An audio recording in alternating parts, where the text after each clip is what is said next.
I think for me it's a combination of finding the inspiration at the right time.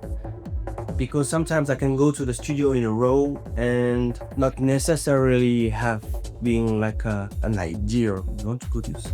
And on the contrary, sometimes I'm on a plane, sound is harmful, but let's say I have like I'm struck by the light and I have an idea, and then I scratch something on roughly, and then go back to the studio, having like this draft and shaping it for the next 3 days.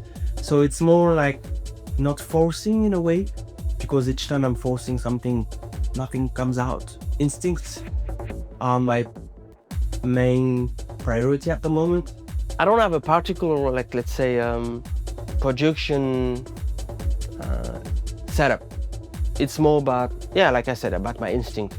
So I can go to the studio or open up Ableton and scratch ideas. Like I just came back now from a week in Corsica, and I produced 2 tracks on the plane, and 2 weeks before I was in the studio for 5 days and nothing came out of it. So it's just instinct.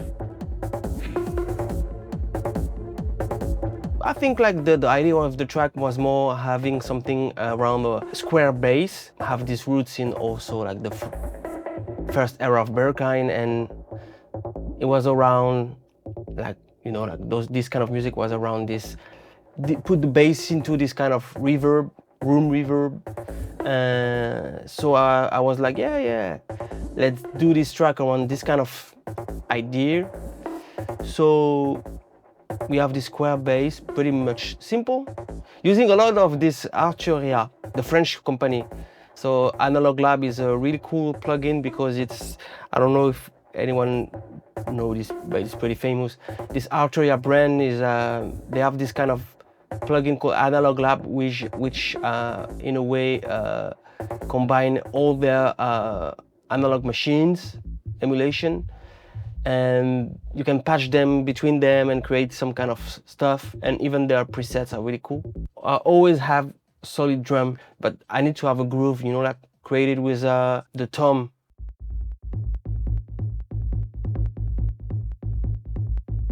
For this track especially, I was like, all right, let's go back to basics in a way and use toms like we used to do, like 808 or 909 toms, and create this kind of pattern and groove when you combine them with the kick. I think it's there. Yeah, and it's a nod to this era with like this kind of hat that is hard, like a bit swooshy or shh, and like creating also patterns with the hat, you know, like with playing with the velocity to create this kind of like wavy hat, like boom, that like bouncing on the kick in a way, creating this bouncing drum. What could be this kind of track without a good pad? I mean, we were famous in Paris to do this kind of ethereal, dreamy pad to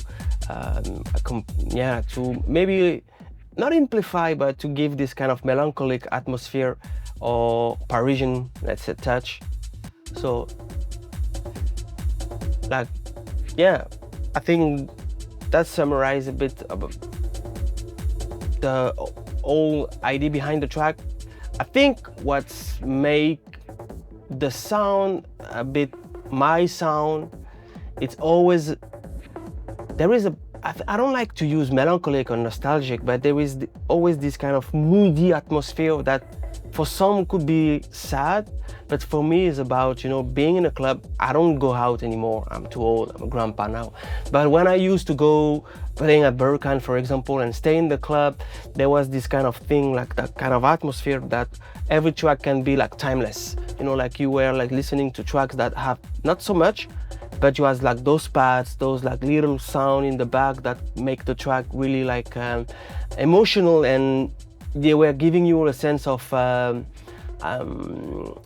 don't know, like infinity in a way.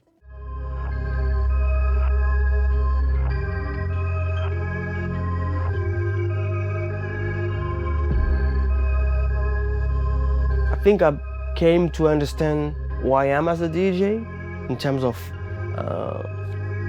the way I play and the way and which kind of music I'm playing. I'm entering this phase where I am more aware of the music I want to play. So I need to have this kind of echo of my roots, of my early days in electronic music, which were about Black American music like Detroit techno, house, Chicago house, and also the early days of Berghain, which, let's be honest, had a huge impact on me with Marcel and Ben. This kind of music is timeless for me and also is echoing my roots.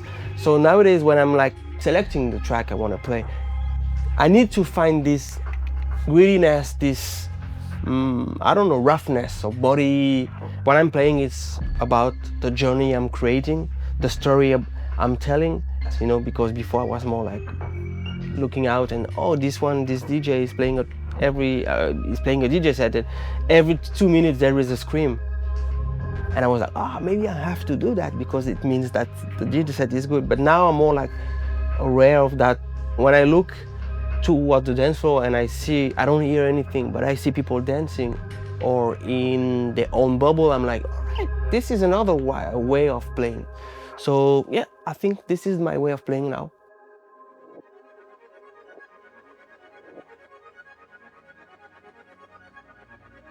It's not about beauty, it's more about harmony and amplification. Some people will say, I have beautiful things, but me is more about shaping things, you know, like I love good shapes.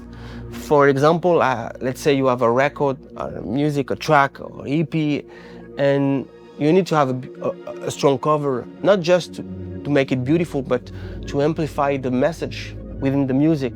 So it's about amplification, you know. For example, I have like some books are pretty much valuable, but they represent something really important to me. But I would say, okay, I have this beautiful book, but should I let it on the floor, on the ground, on like a random stuff? No, it needs to be amplified, you know. So, and it's create an harmonious, let's say, painting, you know, in a way. So that's why you said it's beautiful, but for me it's more about structure, shape, and harmony. It could be a good album title.